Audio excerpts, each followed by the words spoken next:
Before we get to the story, I'd like to say thanks so much for visiting my new channel. I'm going to be uploading cosmic horror related stories every single day. So if that sounds good, please drop a like and don't forget to subscribe. It means a lot, especially when just getting started. I hope you enjoy the story.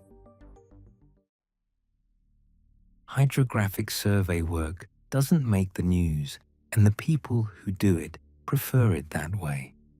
You go where the water is, you measure what's underneath it, and you hand the data to whoever needs it to build something, or route something, or avoid running a vessel into something that doesn't appear on current charts. The work is precise and physical and exists almost entirely outside the awareness of anyone not directly involved in it, which suits the kind of person who ends up doing it for a living. I had been doing it for 9 years when the island contract came through, working primarily for a private hydrographic survey company out of Eureka that held federal contracts for coastal and nearshore mapping work along the Northern California and Southern Oregon coasts. Federal contracts were routine for us. NOAA updates, Army Corps of Engineers projects, the occasional Defense Department work that came with additional paperwork and slightly better pay. The island contract fell into the last category, which I noted and didn't think about too carefully because the additional paperwork was familiar and the pay differential was enough to make 3 weeks of offshore work worth the scheduling adjustment. The contract documentation described the project as an emergency coastal feature survey following unusual seismic activity that had produced a new seamount breach approximately 18 miles off the coast near Shelter Cove. Seamount breaches weren't common, but they weren't unheard of either. The Pacific seafloor along the Northern California coast had enough geological activity to produce surface features periodically, and the documentation framed the survey as a standard navigational hazard assessment, the kind of work you do when a new feature appears in charted water and you need to establish its dimensions and depth profile for safety of navigation purposes.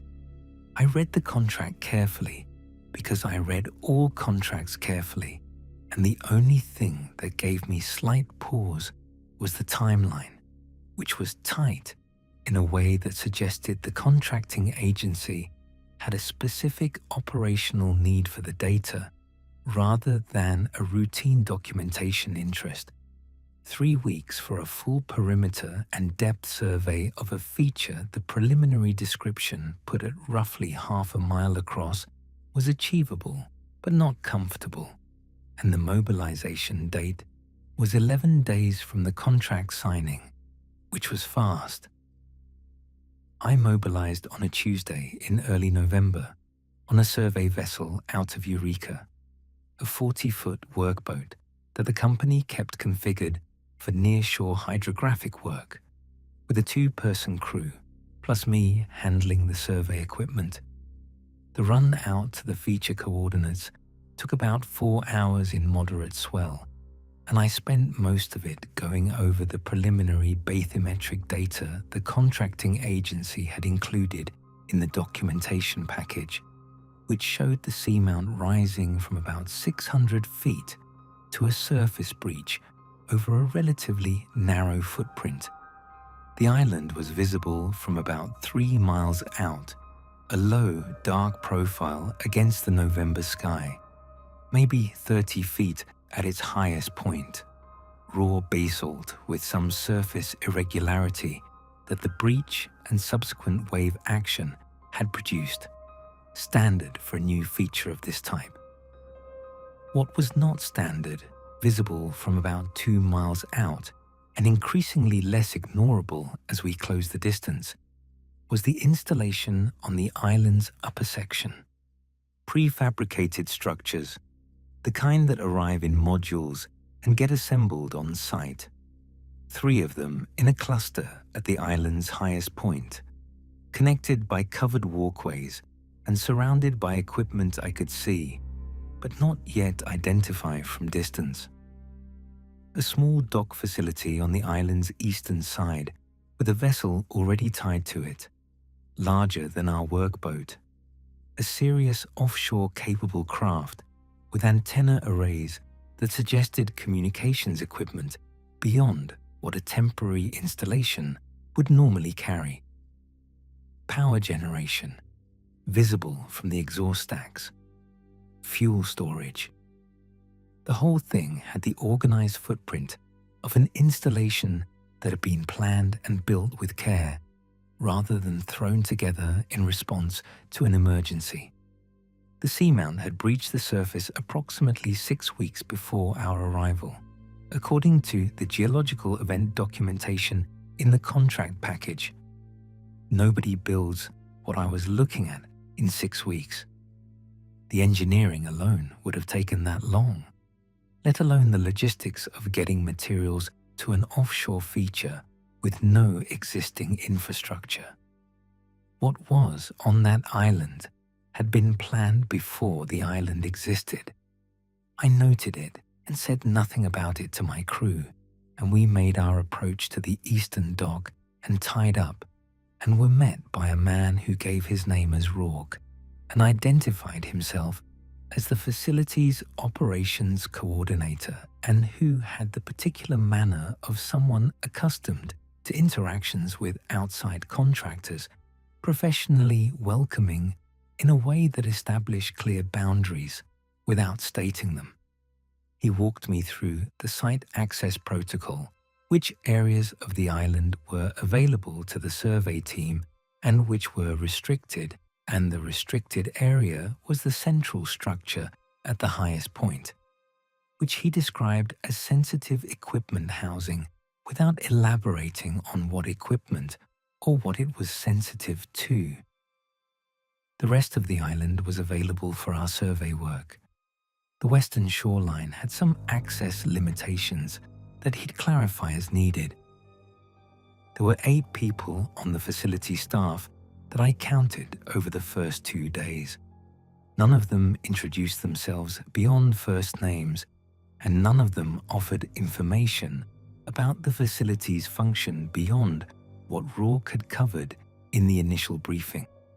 They were competent and professional, and notably incurious about our presence, which in a small, isolated installation was itself a form of information. People in small, isolated installations are usually curious about visitors.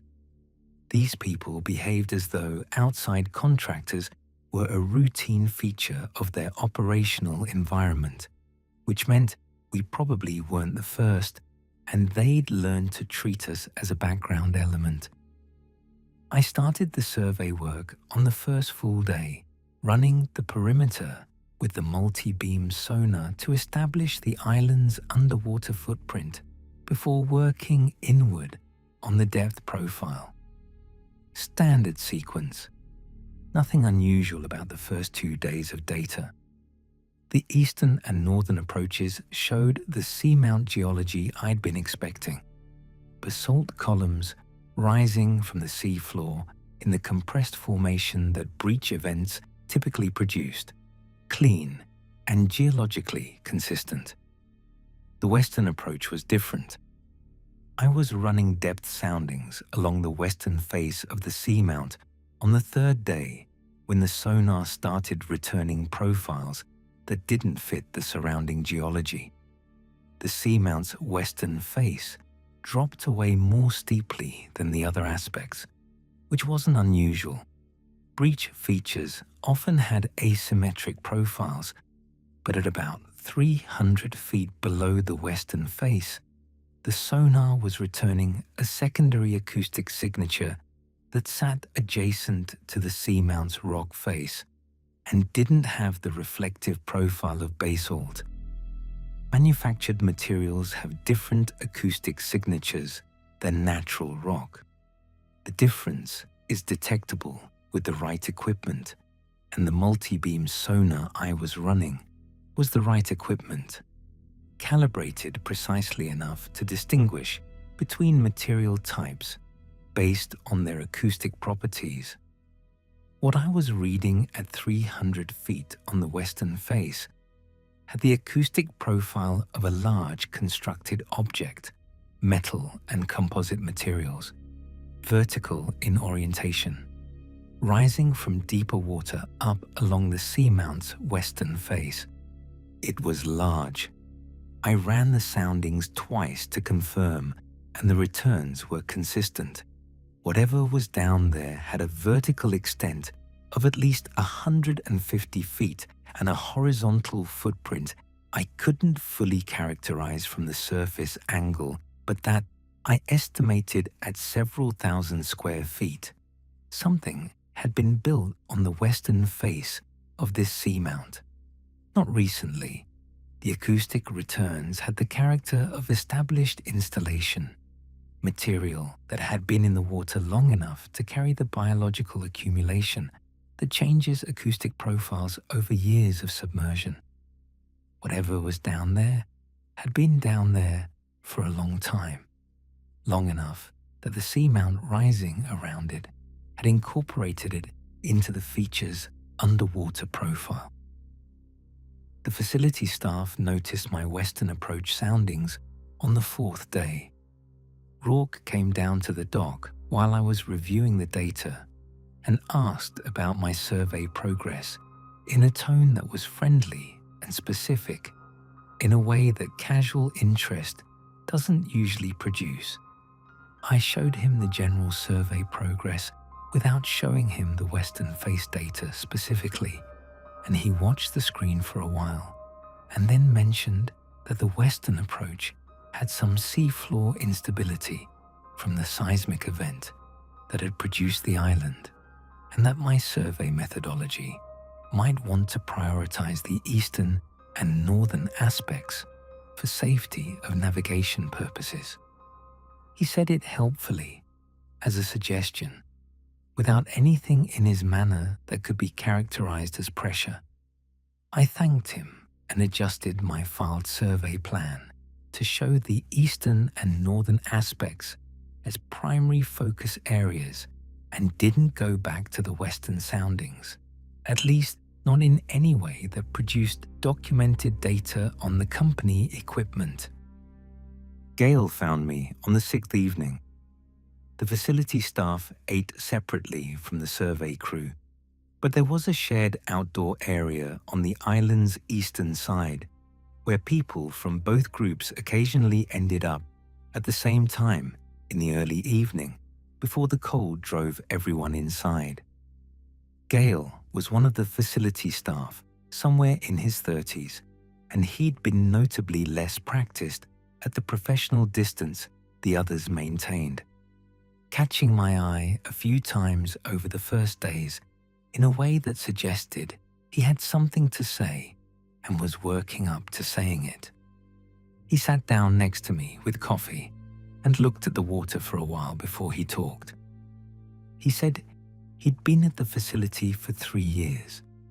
He said the program had been running for 30 years before he arrived, which meant it predated him and predated most of the current staff, and that the documentation of what the program was originally established to manage was classified at a level above what anyone currently working the facility was cleared for.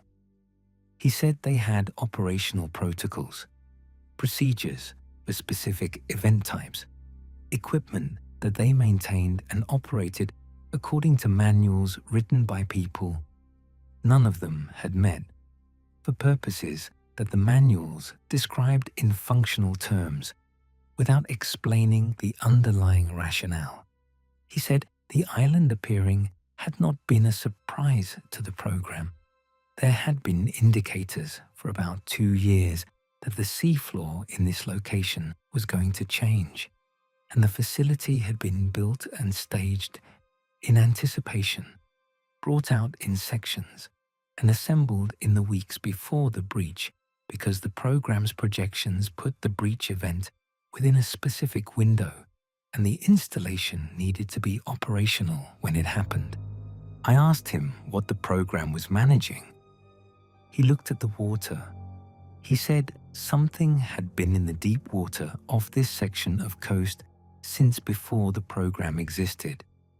He said the program had been established in response to its detection, which had happened in the early 90s using equipment that had only recently become sensitive enough to register what was down there. He said 30 years of monitoring had produced a detailed understanding of its behavior and location, and a much less detailed understanding of its nature, because the people who had built the program and presumably understood it better had retired or died, and the documentation they'd produced was inaccessible to the current staff. He said it had been moving upward slowly over the past several years, not fast, not in any way that suggested urgency on its part, but consistently and in a single direction. The seamount breach was a consequence of that movement, the seafloor reorganizing around something shifting its position from deeper water toward the surface. The island above us was sitting on top of whatever it was, or close enough to it that the distinction was academic. He said the facility's job was to monitor and manage its surface expression and to ensure that the island remained classified as a temporary geological feature until the program decided what to do about the fact that something they had been monitoring at depth for 30 years was now close enough to the surface to affect surface geography. I asked him what it was. He said he genuinely didn't know. He said the protocols described it in terms of behavior and response thresholds rather than in terms of what it was, which was how you described something when you'd inherited the monitoring responsibility without inheriting the understanding. On the 19th night, the water on the western side of the island moved. I was at the eastern shore access point when it happened, which gave me a partial view around the island's southern edge toward the western approach. The displacement was visible as a change in the water's surface character, a broad area of disturbed water that wasn't wave action and wasn't current, the kind of surface expression you'd expect from something large moving at depth, though the scale of it was larger than I wanted to think about directly. The facility went into its response mode within minutes of the surface event. Equipment I hadn't seen operational before was running on the central structure's exterior, antenna configurations that changed the facility's roofline profile, and the staff were moving with the coordinated urgency of people running a practice drill. Rourke was at the western shore access point with equipment I didn't recognize and wasn't invited to approach.